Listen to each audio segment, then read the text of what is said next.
Hello, everybody, and welcome to another episode of the Lions Grid. I am joined this Sunday morning by Mr. Jeffrey Raymond. Jeffrey, how you feeling today? Doing great, doing great. It's beautiful outside still. We're not quite at that bitter kind of winter end of the wind when we get into fall, and we're ready for some week 2 action here. Because they say week 1 is a liar when it comes to making overreactions predictions. So let's get another data point in here. Absolutely. And we just want to welcome everyone in, whether you're here kicking off your NFL Sunday morning with us or you're tuning in at a later date. We definitely appreciate you. And without any further ado, Jeffrey, let's get in here and let's talk about today's matchup here in week 2. As you were talking about, we're going Tampa Bay Buccaneers, bringing them back in. Of course, the last time we saw Tampa Bay, Jeffrey, it was the NFC playoffs. The Lions were able to get that victory and advance to taking on San Francisco in the NFC Championship game. But back-to-back weeks should be another thrilling matchup today. And of course, both teams very eager to get a win here and improve to 2-0. So, what are your thoughts here? Just initially about this matchup here. Are you excited to see a familiar foe in Tampa Bay today? I am because I think Tampa Bay. I picked them to kind of win that division, and seeing another possible wild card playoff matchup that could happen if we don't pick up that 1 seed. I think it'll be exciting. The game ended in the playoffs last year with Baker getting picked off when they were trying to go down there and score. So I think I think we might see a little bit of kind of that same game script today as far as being close and kind of being very touch and go, especially with some of the defensive acumen that Todd Bowles brings to the table. Well, there are definitely two new things for the Lions here in this matchup.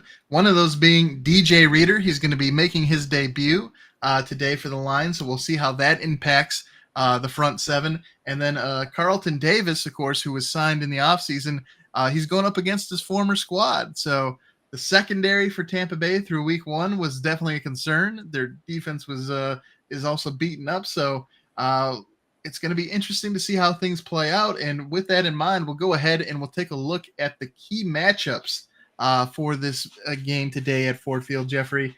The first one we want to start with here, the Detroit offensive line versus the Tampa Bay defensive front.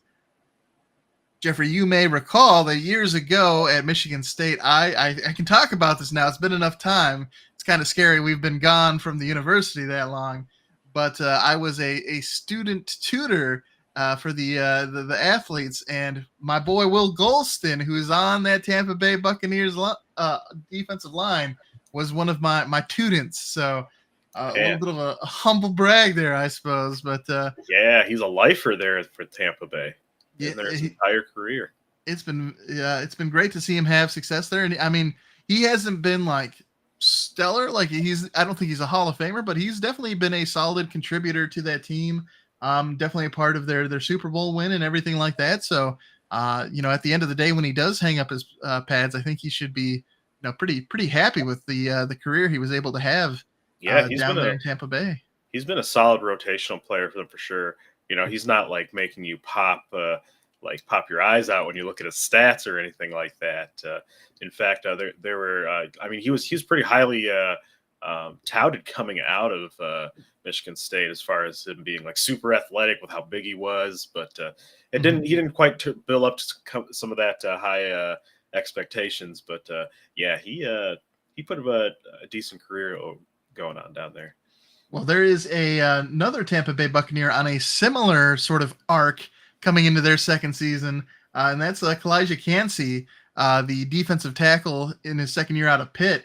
Got a lot of comps coming out of the NFL draft to Aaron Donald, and of course he'll be leading that Tampa Bay Buccaneer defensive front up against the Lions offensive line. And Jeffrey, I don't think it's an exaggeration to say that the Lions have one of, if not the best, and I would go that far. I would say it is the best offensive line in the NFL. What are your thoughts there? I would absolutely agree with that, and that's just not me Kool-Aid talking. The numbers speak for themselves as well, especially because after you saw last week with the 49ers, they have some issues with their offensive line every now and then as well. So, I would definitely put up there in the top 3, top 5. But it's also good seeing that Penei Sewell is going to be playing today. I know during the middle of the week he was kind of nursing a foot or an ankle or some kind of leg injury, and there was some talks about him. I don't know, kind of being iffy, but he's playing. We got DJ Reader back, which is great.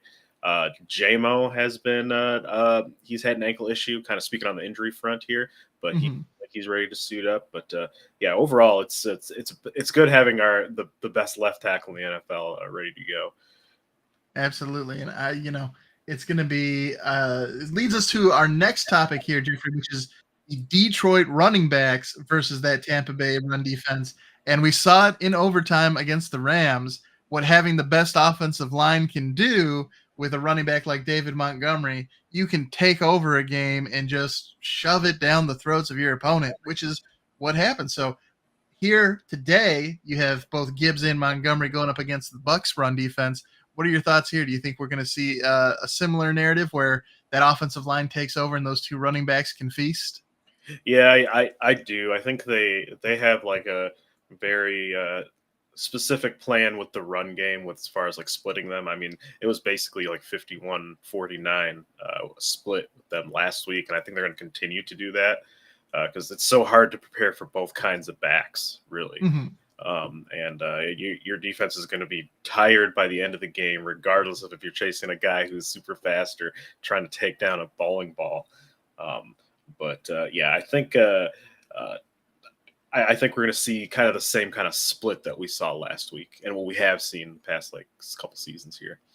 Yeah, and I think the thing that impresses me the most about Gibbs and Montgomery is, you touched on them being two different types of backs. One being more the speedy, one being more the power back. But I think both of them are surprisingly good at doing the other as well. Like David Montgomery is by no means slow, and Jahmyr Gibbs, at times we've seen him lower his shoulder and run people over. And I think that's kind of throws defenses for a loop as well because they're thinking, okay, this is the change of pace guy. This is the fast runner. All I have to do is make the tackle. He's not going to have too much power. And then he runs somebody over, and they're like, oh, oh. Yeah. So I think it helps them catch them off guard. They definitely are certainly, I think, suited to those two roles. But the fact that their other, the other statistic, they've sort of specced into both classes, right? They have talent points in either side of the tree. So yeah, it makes it very difficult to stop either of them.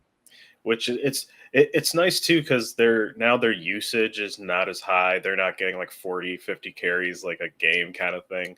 So now like the running back is probably the most like punishing position. Like you see some of those bell cow running backs like after a couple of years, like their drop off is steep, but I mean they take big hits. Their shelf life is pretty short. So I like this idea of like kind of keeping them almost on like a pitch count to kind of offset like the wear and tear that's going to be going on during the season. Yeah, and you look at again with how that translated into the Rams game too. Like, not only do I think the bigger picture, how that helps them over the course of the season, but even in a game, then when it comes to the fourth quarter overtime, and you need to take the game over, having those backs be fresh and still having a lot in the tank certainly can change the outcome of a game. So yeah, it's definitely we see it in sort of the short term with the game outcome, but certainly going to be interesting to see how that impacts them over the course of the season.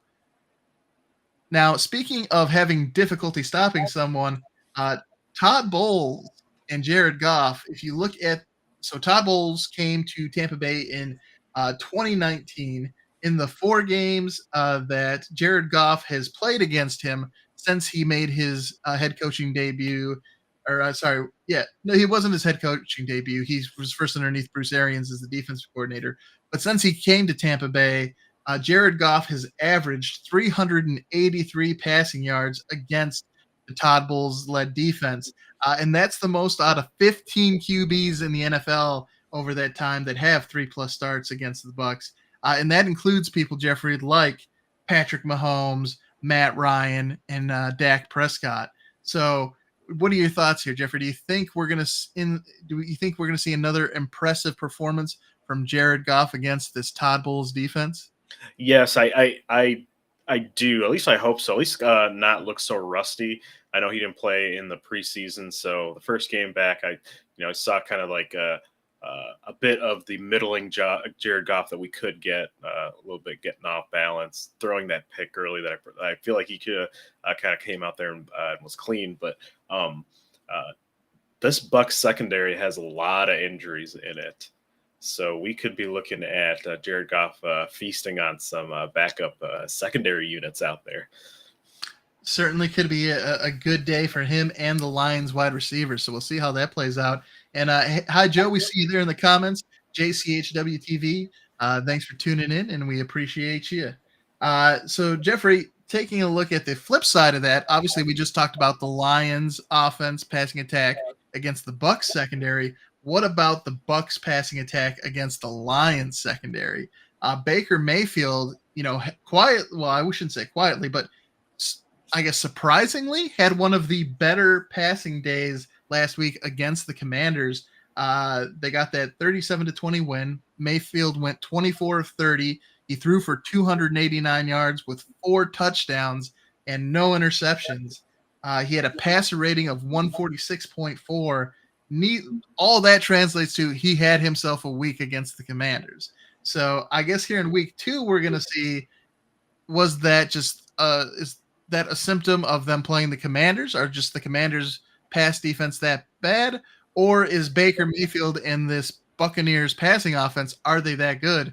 And to your point, Jeffrey, earlier, we know that the Bucs on defense, especially in their secondary, are going to potentially struggle here against the Lions. So that pressure for the passing attack in Baker Mayfield, they might have to make this kind of a shootout because their defense may not be able to keep the Lions offense out of the end zone. So what are your thoughts there about, are we going to see Baker Mayfield and this Tampa Bay passing attack shine here today? And is it going to get to that shootout? Or do you think that the Lions will be able to do enough to contain Baker Mayfield and company? Yeah, it's gonna be interesting because we get to see another week of our top rookie cornerback. He did well, I think, in the last game. He gave a couple pass interference calls, but one of them, I think, we gave up a touchdown anyway. So I'm not really gonna no harm, no foul for that one. But he's going to be going up against some pretty good weapons there. He's either going to be right on Mike Evans, probably is going to be on Mike Evans, and Chris Godwin's there. Mike Evans is Mr. 1,000 yard receiving season. So, I think he's going to find a way, but I think we're going to see a pretty good matchup, at least the one-on-one matchup on the outside there. Yeah, I think Terrion Arnold, excited to see him continue to develop, take that step forward. And like I had mentioned last episode, I'm appreciative of the approach Brad Holmes took to address the secondary, doing that mix of rookies with Terrion Arnold and Enos Rakestraw, and then you also have Amik Robertson and Carlton Davis, the 2 veterans they brought in, approaching it from that 2 front, having both the veteran players and the rookie players. I like that mix. And so I think hopefully we'll see that formula pan out well. And then I think having, of course, DJ Reader to help out with that defensive front, potentially apply more pressure to Baker, maybe keep him from feeling comfortable back there in the pocket, or even helping just to free up Aiden Hutchinson to do that. He's a beast, man. We need to get him some more good. sacks. Yeah, absolutely. He had I think the most pressures of his career last week. It didn't necessarily translate into just sacks, but certainly an impressive first game as he tries to make that case for being the defensive player of the year, which is something that I think he can do. So, excuse Absolutely. me. All righty then. Well, Jeffrey, that's a nice way to transition into our keys to victory for the Lions here today. And so we'll come back to this idea of dominating the line of scrimmage, which we've kind of touched on from 2 different facets. But I think the most important thing they can do is really carrying on from overtime where they played with intensity, right? The Lions called game. As soon as that coin flip was done and it was decided they were getting the ball back, they said, we were going to win this game and there's nothing you can do to stop us. If the Lions can play with that level of intensity for 4 quarters, I don't think there's a team out there that can really stop them. I think they really are, at that point, the best team in the NFL. But what are your thoughts there about the Lions and if they can sort of keep that fire burning for 4 quarters? I think they can, and I think they can actually do it this week by passing the ball, right? Because we, talked about all the injuries, and I think it's going to be a decent Goff coming out game here. To be aggressive because he can pick on some of the backups here. So I feel like we could almost control the clock with the passing game because ultimately. Dan Campbell gets these guys to play tough no matter what, but we have some pretty good ball control game going on as well.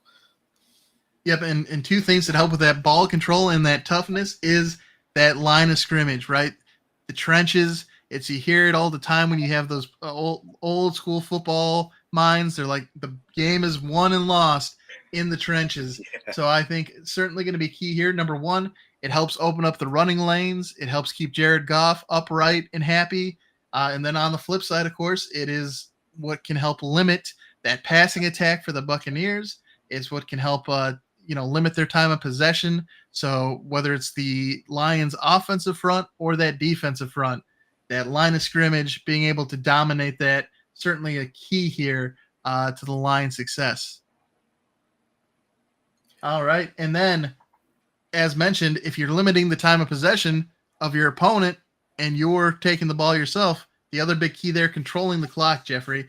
I would expect, or if we're going to see a positive outcome here, I think the Lions, obviously we've talked about the opportunity for them to have success through the air, but you still want to keep a sort of a balanced approach in the game, I think, just to help make sure that you are controlling that clock, that you're making sure the time of possession is favoring your team. But I think, as we've sort of touched on, it seems like the Lions have all the tools they need in this game to do that. But what are your thoughts? Yeah, the clock management stuff, I think Dan Campbell had kind of a growth with that, especially compared to his first couple seasons. I mean, his first couple seasons, he was throwing everything at the kitchen sink. He was starting to be aggressive, but there were some end of game, end of half things. But I think he's gotten better and better as his tenure's gone on. But what I don't want to see, what I saw last week where they put Jared Goff out there to end the half with a passing play and just let him get sacked. Don't do that. I just don't want to see that at all. Other than that, yeah, I think we have all the tools here to succeed. But them being a playoff caliber team with that potential on offense, we could need to control the clock to win. Absolutely, and I think one thing, the last point here that could really help sway things is that turnover battle. Obviously, good teams, when they win games, they're going to, generally speaking, win that turnover battle. If you have a plus minus, if you have a positive turnover differential, typically you're putting yourself in a great position to win games. But the big thing, to your point, is that it can really be that momentum swing, right? If you've been dominating a game and you've been eating the clock and everything is going in your favor, but then you have a turnover that prevents you from getting into the end zone, putting points on the boards, it can be deflating. So I think the Lions did a good job in week one. I'd love to see that continue here, but Jared Goff traditionally has always been very, very good with the ball. He doesn't give a whole lot of, doesn't throw a whole lot of interceptions. That's sort of been a staple of him here in his Lions era. But what are your thoughts here? Do you think the Lions will be able to win the turnover battle today at Ford Field? I think so. I think, although I do love Baker and he ripped and roared last week, that Washington defense is no Lions defense. So I could definitely see him throwing a pick.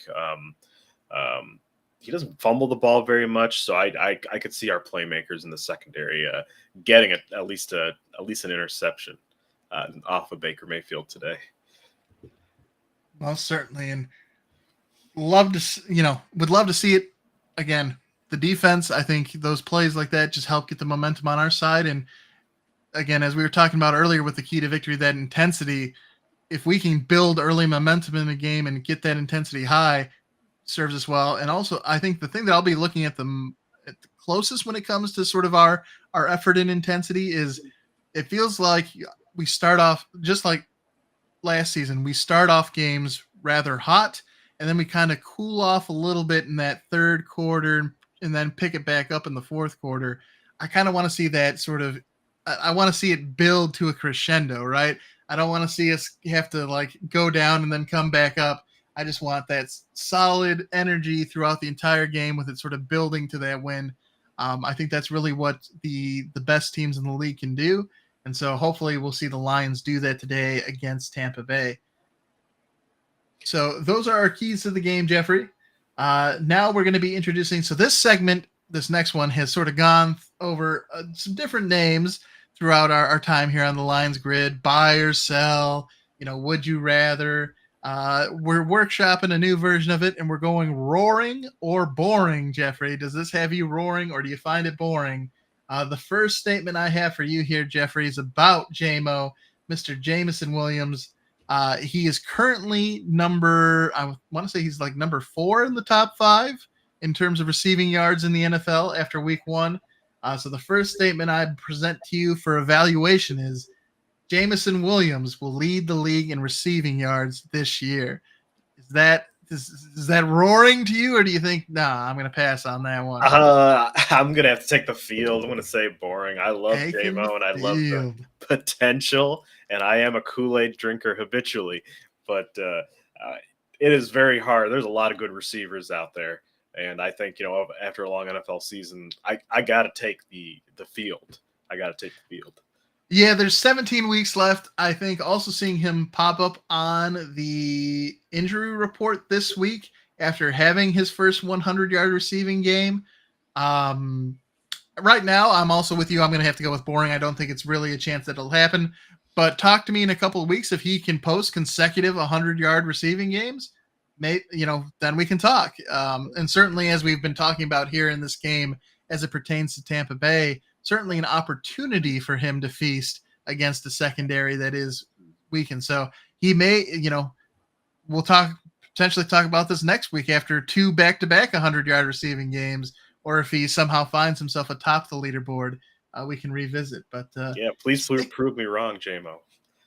Sticking with that wide receiver room, Jeffrey, Amon-Ra St. Brown didn't have the best week 1 performance, but now for your evaluation, I'm offering up Amon-Ra St. Brown will have a big game against the Buccaneers as he bounces back.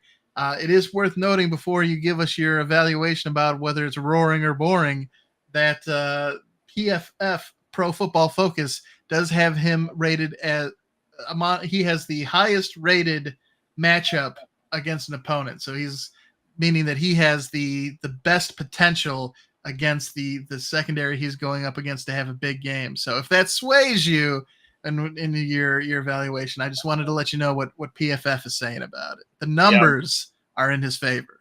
And I'm definitely roaring at this. He was bottled. I think the Rams did a pretty good job of kind of limiting him last week, forcing us to go elsewhere. Obviously, JMO feasted at that point, but I wouldn't be surprised if we're trying to work him in there. We're not necessarily force the ball to him, but kind of work him into, like, we're going to make it an emphasis to get him the ball, especially because he's going to be working against some backup secondary units, and we move him all around. He can get opening even against the best quarterbacks. So I could definitely see him going off in this game. I think I'm there with you. He had 6 targets for 3 catches last week. Shout out to Sean McVay and the Rams defense for taking him away. But I think, he's so good that it's only a matter of time, and against an opponent that is struggling in the secondary, I would expect him to show up more visibly in the stat line this week. And so I would definitely say a big game, and by big game, I'm saying over 100 yards, probably a touchdown in there, but I think it happens this week against Tampa Bay.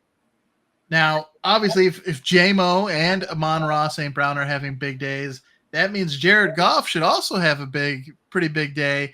As mentioned earlier, for context, he has been averaging 383 passing yards per game against Todd Bowles since 2019. Jeffrey, what are your thoughts about Jared Goff throwing for over 400 yards in today's matchup? Roaring back on that one. I think, like we talked about that, the kind of the depth issues now with Tampa Bay secondary, the fact that I think they're going to be able to move the ball pretty easily, and the fact that I think you're right about Tampa Bay wanting this to be more of a high-scoring game, I think. So I think that's going to lead to some decent games from both of them, but I'm thinking that because I think the turnover battle is going to end up being the decider. With my prediction would be that Baker throws a costly interception towards the end of the game. I like it. I like it a lot. Now I'm there with you. I'm going to roar for this one as well. I think this game could very easily, as you said, turn into a shootout. And I like the Lions' weapons better to be able to capitalize on it. So next up here, we already talked about the fact that it's DJ Reader's debut for the Lions.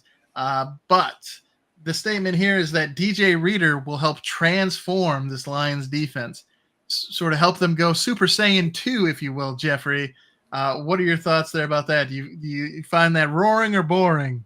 I find that well, for this week I'm going to say boring because he's coming back. It's a soft tissue injury. I wouldn't be surprised if they take it easy if he's like not like 100%. You know what I mean? Like once game action starts, he puts some weight on that. But him going forward, and if we're good on this injury, I could see him doing that, transforming this into Super Saiyan 2 here. Because now he's a big man going to be eating up blocks, and that frees up Hutchinson for that's really been a struggle for our pass rush. We generate lots of pressure, but we can't really we haven't been able to send it home with the sack lunch yet. So I think that gives us that next level pass rush that I think he can absolutely bring to the table. Yeah, I'm with you. I'm going to refrain from sipping on the Kool-Aid at the moment. I think not only is it his first game back, but you also have Marcus Davenport who's beat up. So we're not really seeing this defensive line yet fully come together. The nice thing is that they have built a defense front that has a lot of depth behind it. So I think we're not going to necessarily see a bad performance out of this unit this week. But I think we'll finally see them take that step forward probably later in the season as DJ Reader gets back up to being into full game conditioning, as all of the different injured pieces come together and we finally get to see the full unit as envisioned on the field. So it's week 2. There's a long way to go. So at this point, I think it's something where it's a wait and see. And I think it can be that, but it's hard to say that it's going to be that week, his first game out of the box. I think that's a fair and measured approach that we're taking there. Yeah, absolutely. So for this next roaring or boring, Jeffrey, this is more of a would you rather type situation. And we've talked about it before and it was pretty spicy, but I wanted to bring it up here on the air. And that is, would you rather, Jeffrey, the Lions have 17 straight winning seasons like Mike Tomlin has had with the Steelers, or would you rather have one guaranteed Super Bowl appearance for the Lions? Which one of those is roaring to you and which one is boring? That's a tough one because winning seasons, I mean, like you mentioned with Mike Tomlin, I mean, yeah, he goes 9-8, but that team really never improves, really, especially because they, Ben Roethlisberger kind of left and they've kind of been in a bit of purgatory, especially in their offense. Defense is still holding up, and Mike Tomlin's a good coach to get them to those wins. But they 17 years in a row of a winning season. I don't know, because I'm also biased because I've experienced way more losing seasons than anything, really. But that Super Bowl win's so sweet, though. I mean, like as good. Oh, it's a Super Bowl appearance. I didn't quite give you the win. Oh, now, and also in those 17 winning seasons, there's nothing that says you couldn't make it to the Super Bowl in one of those 17 seasons. So it is kind of open ended for both of those. Yeah. I think at this point I'd want that Super Bowl. You'd want that? You'd want to see the Lions in the Super Bowl? Yeah. Just give it to me before I die. It's been 50 years since we've had some excitement. I don't think I'm going to live 50 more. So, hey, we have been around for over 3 decades now. So to have nearly 2 decades of winning Detroit football, I mean, that's enough to keep me entertained on Sundays. So I'm gonna go the other side, and I'm gonna say, give me those 17 straight winning seasons. that's how I'm going to go. But for everybody that's whether you're listening or you're watching live, I am going to go ahead and put this with our when I upload our podcast to Spotify, we can set a poll question. So I will go ahead and put that poll out there, and we'll see what the people think as well, whether they take those 17 straight winning seasons or that guaranteed Super Bowl appearance. Because we're split ourselves, and definitely I see the draw of both sides of the argument. But yeah, I'm gonna go 17 seasons. Jeffrey, he's got that Super Bowl appearance. All I know is if we would have made the Super Bowl appearance last year, we definitely would have beat the Chiefs because they sucked during that game. Yeah, I don't know if I want the Chiefs this season down in New Orleans. That Xavier Worthy, that changes things a little bit there in the equation. So it'll be interesting. And then one Jeffrey here for you that's roaring or boring that is non-Lions related. Thursday Night Football, of course, has already happened. We saw Buffalo and Miami square off on Thursday Night Football. And without getting too much into the game, I think one of the biggest things that happened was obviously the injury to Tua. And so curious about your thoughts here, Jeff. Are you roaring or boring the fact that Tua should retire after his latest concussion here on Thursday Night Football? There's been a lot of people talking about it, weighing in, giving their thoughts, but just sort of curious about what you're thinking with Tua as far as his NFL career is concerned. Yeah, if I were him, I would, to be completely honest and frank. I mean, the traumatic brain injuries, they're nothing to joke about, and especially with the nature of the head injuries that these guys are getting, and really the fact that each subsequent concussion gets worse and easier to happen. And he probably should not have led with his head there for sure, given his history and all that kind of stuff. But it wasn't like a brutal hit that concussed him that time.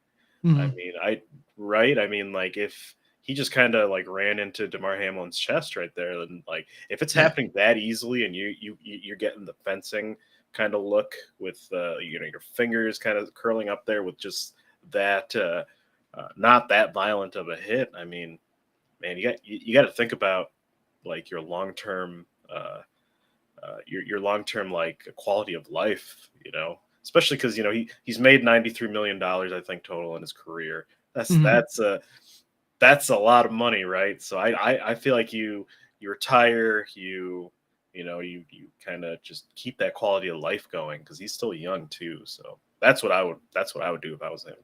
Yeah, and I know in his most recent contract too, he has that provision that if he does get injured, he gets a certain amount of money guaranteed anyways from the contract. So I don't think money should really be part of his decision making. And certainly I don't want to play too much of the Monday morning the Monday morning quarterback, the armchair coach and try and tell him what he should do with his career. Obviously he's a grown man and he should be able to choose, what's best for himself and his family.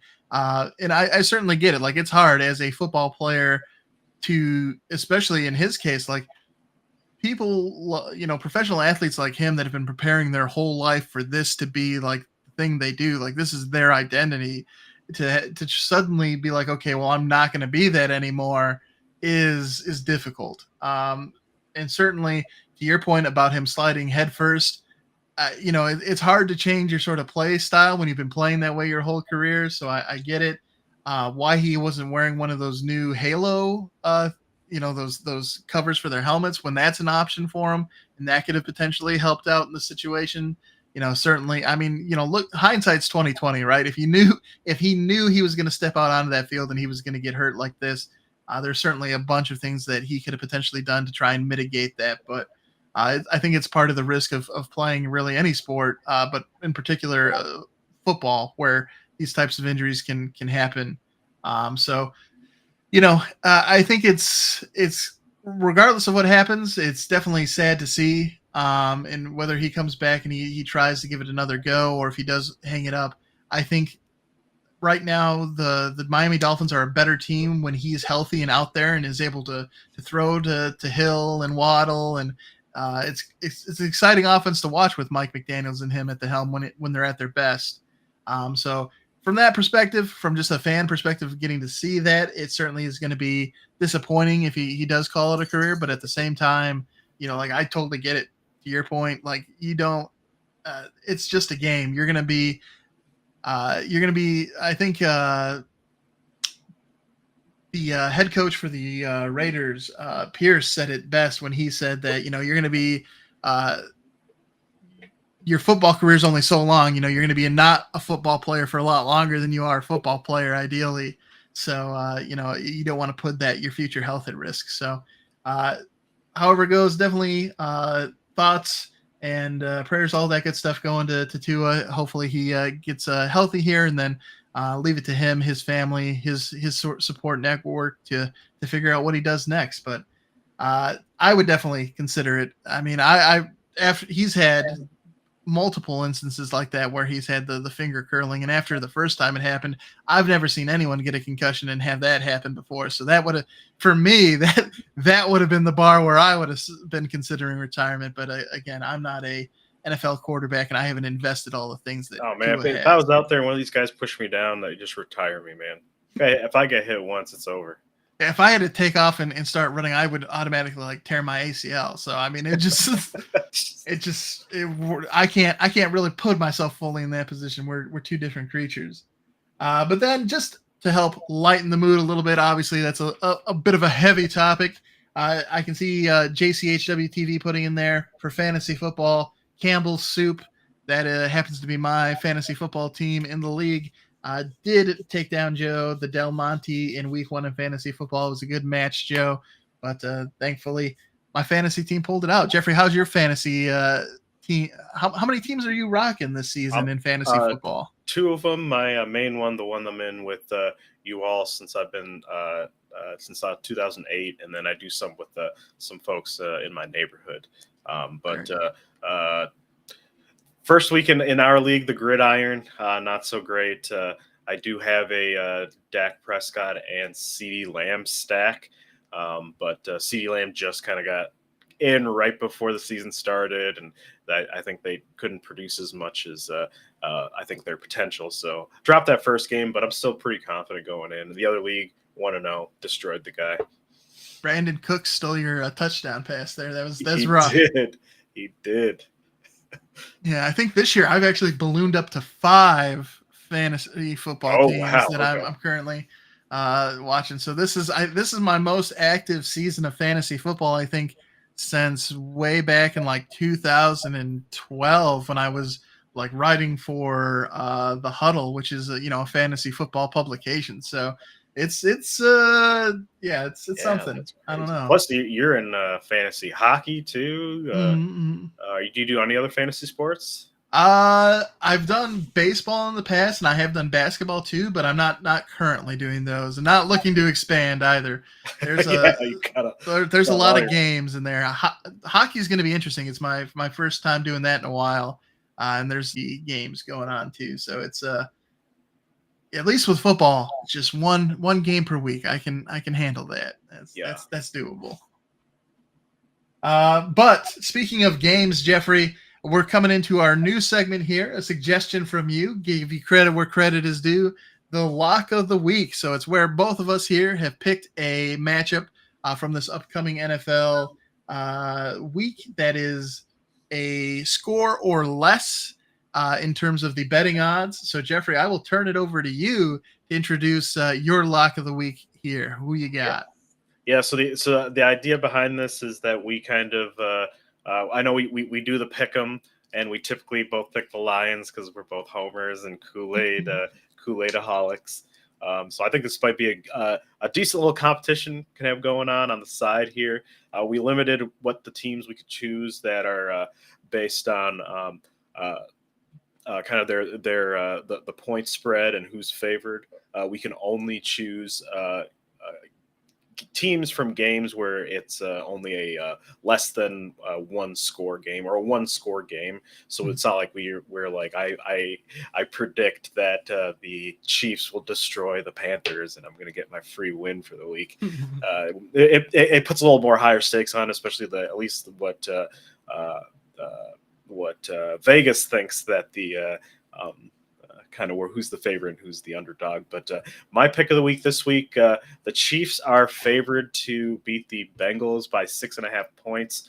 I think the Chiefs cover that more than comfortably. I think the Bengals are reeling. They had all off season to get ready for the Patriots, who have one of the worst rosters. They had Joe Burrow healthy for the entire preseason for the first time in his entire career. And he didn't look as sharp as he did. There's some grumbling with Jamar Chase on his contract signing, him feeling like he's been misled. I just don't feel good vibes coming out of the Bengals right now. And I think that the Chiefs handled them pretty good because also the Bengals have had a habit of starting out slow every year. So I predict that to happen. I think it's not going to be Burrowhead this time, and it's going to be Mahomes' house this week. I like it. 2 questions for you. Number 1, have you considered that this is all part of the long con and that the Cincinnati Bengals knew they were playing the Patriots week 1, so they didn't spend any time focusing on them, and they've been putting all their attention towards this week 2 matchup against Kansas City? That's spicy. I'd not considered that angle. Is that what you're going with? I mean, I'm just saying it could happen. There's no way for us to know. Unfortunately, we don't have a pulse inside of that locker room. But I'm just saying, who knows? Who knows? They might have been overlooking the Patriots. Yeah, I think they did. They came out ready to play, and their Patriots defense looks pretty good. And then the second item for you is, I know I heard some rumblings as well about Joe Burrow and in that his wrist potentially still not being all right. I heard there were some people that were looking at the way he was drinking from his water bottle on the sideline was questionable. Have you heard anything about that? And does that change your mind at all there? I have heard of the wrist injury, especially the one he has, is a lingerer, unfortunately. And with a guy like him who does, when he's healthy, he can flick his wrist and it's going down there. And if he's not able to hold the ball, I mean, you saw when he tried to play when he initially got the injury. I mean, he couldn't really even complete a pass. So I wouldn't be surprised if this is lingering, especially because he's had to work on it and he's probably fell on it a bunch of times in the preseason too. So he's getting more work early here. So yeah, I could definitely see it being a problem. Awesome. Well, we like the pick. I mean, going with I would say you try and suggest something for the Chiefs, but right now they look good. Yeah, that's all I can really say about the Chiefs. They look good. Andy Reid and company, Steve Spagnuolo on that defense. I mean, they just at home. They look good. Success, yeah, I like the pick. For my lock of the week, the game I'm taking into consideration here, Jeffrey, is the Chicago Bears on Sunday Night Football, traveling down to Houston to take on the Texans. The Texans are 6-point favorites in this game.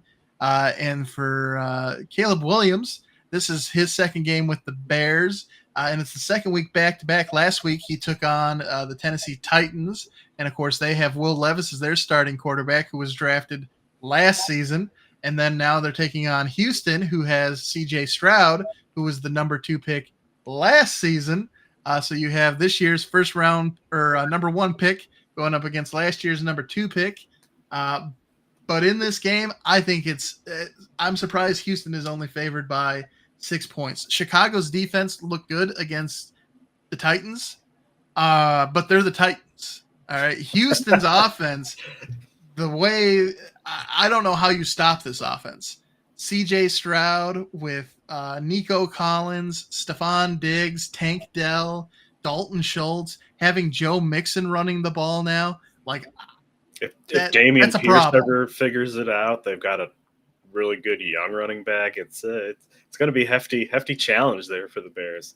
So as good as they looked against the Titans, I really find it hard to believe that defense is going to be able to reproduce that success against this Houston offense.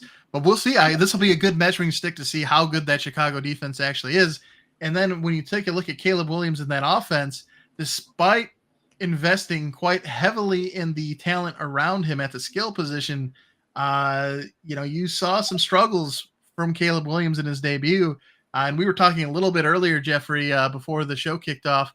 It seems to me, and full disclosure, Colin Cowherd was talking about this, and I think he did a great job breaking it down. Was that Caleb Williams is out there almost trying to improvise too much, right? Like you look at Patrick Mahomes, and yeah, there are certainly a few plays where he does just do things that only he can do. Like when he does his no look passes and things like that. Those plays are extraordinary, and they are one of the reasons why he's the best, the best, if not one of the best quarterbacks in the NFL. Caleb Williams spends, practices that multiple times at practice. Like the reason that Patrick Mahomes can do that is because he is so sound in this offensive structure. He has it down. He is a master of that offense. And so typically in a normal situation, he's just executing at a high level. So you have to be able to do that before you can start sprinkling in the spicy plays, those highlight reel plays. And it feels like Caleb Williams is trying too much right now to do that. And so, we'll have to see how that progresses throughout the season, see if the Bears can sort of reel him in and get him to really just focus on executing the way he should be. And then, okay, when we need you to make a play, you can do that. But right now, I think, again, I don't think Chicago's defense is as good as they looked in week one. I'm skeptical about what Caleb Williams is actually going to, at this time, I don't think he's got a full mastery of that offense. And that's Houston offense is just terrifying. So I'm going Houston in that one, even though they're only favored by 6 points. What is your over under on this becoming just one of those weird games like last week against the Bears, the Titans, where like they're just back-to-back fumbles, turnovers, special teams getting into it. It becomes like a nickel and diming game, which I think would favor the Bears at that point. I could see, I think it's less likely to happen this week. I could see a situation in which there could be more turnovers and it becomes a little bit of a shootout.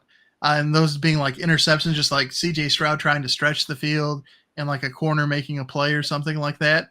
But I don't foresee like the special teams getting involved. To me, it would be less of a cluster and it would be more of like defenses making good plays to help like get the ball back into their offense's hands. And at that point, I think, again, the Texans have more of the Texans seem to be the better instinct on offense to capitalize on that than the Bears offense does. So I would expect it to be different in that regard. Like I think Houston, even if they do turn the ball over, I don't think the Bears will be able to capitalize on it as much unless they do exactly what they did against the Titans, where they just take it back to the house themselves. And then in which case, I mean, I guess the defense is doing all the work at that point in time. But that's Bears football, baby. That's true. Just lean on the defense. What's your offense? It's the defense. Forward pass was a mistake. The Bears. NFC North. Good times. Well, Jeffrey, that's our locks for the week. We got those set. Only one last thing to do before we say good night, or well, not good night, good day, and send everyone on their way. And that's to talk about our picks here, Tampa Bay or Detroit. Who you taking in this game? I'm pretty sure we know, but just for the record. Yep, I'm taking Detroit again. I think it's going to be close. That one score to 10-point kind of range. Like I mentioned before, I think it's going to end on another Baker Mayfield interception, kind of to seal the game towards the end of the fourth quarter, kind of thing. But giving it to the Lions. I'm in that same boat. I'm going to go with the Lions as well, and I think you're right. I think this game could be, the point totals could get high because, it could turn into that shootout with both offenses trading blows back and forth.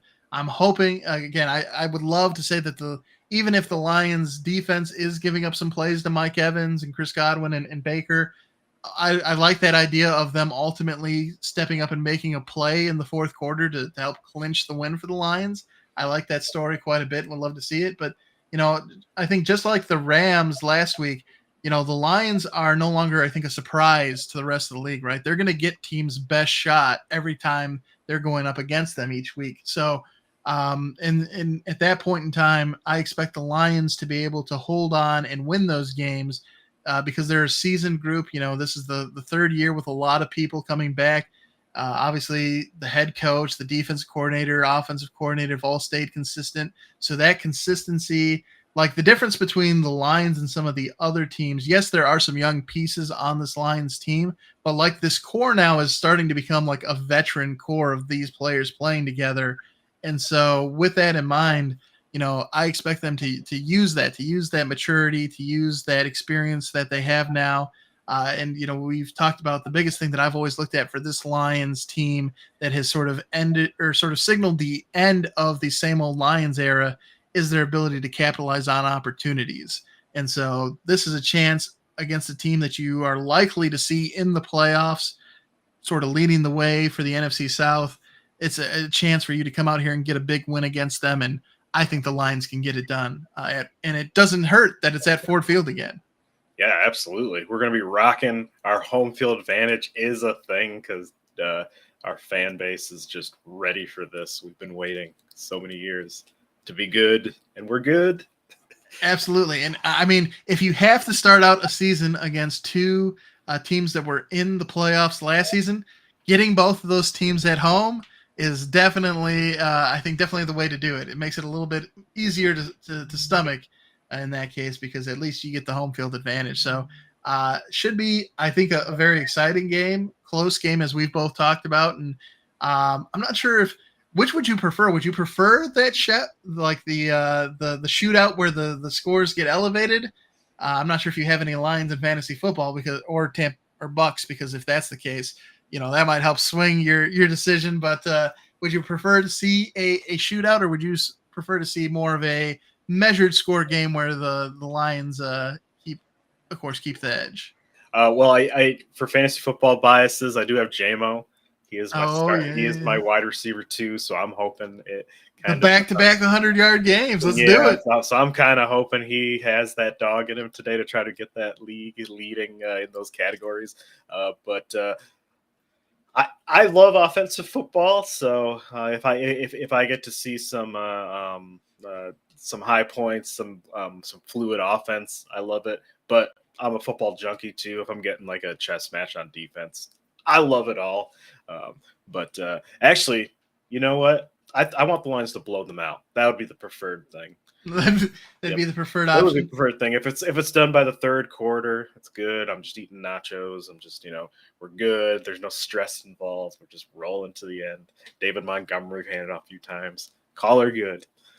And yeah, I might be biased as well. Of course, when I did play football way, way back in the day at this point in time, I was on offense and they never really let me play defense. So I am biased towards offenses as well. I like the shootouts with a little bit of defensive play sprinkled in, right? Like a big sack or that big interception or something like that. The defense isn't necessarily, it's not like everyone's getting locked down and it's 3 and out every drive for both teams. That can be a little bit of a snoozeville, but the occasional defensive play to help get the ball back to the offensive hand, I think that's my ideal take too. I'm an offensive guy as well. So just a personal preference, I suppose. All right, everybody. Well, it is almost noon o'clock on the Eastern time zone. So it's only 1 hour until the game kickoff. We want to thank everybody for tuning in as always. And of course, we're coming to you live on Facebook, Twitch, and YouTube. And then of course, there is a number of different ways you can engage with the content. There's those 3 checking us out live. Then of course, you can see the replays there as well. But then we also have our YouTube reel or our YouTube shorts. It's Instagram reels, Facebook reels, and I'm not sure if TikToks are they just TikToks or do they have? I'm not sure what they're called. But anyways, the point is, whatever your viewing preferences, the Lions Grid has a profile, and we're turning out content for you. So if you do enjoy the show and want to help us continue to grow, anything you can do to like, subscribe, share our content, we greatly appreciate. All right, Jeffrey.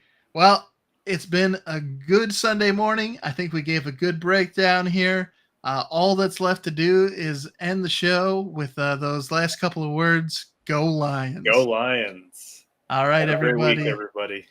Thank you. We'll see you on Tuesday when we take a look at the outcome of the game, and we'll see you then. Bye-bye.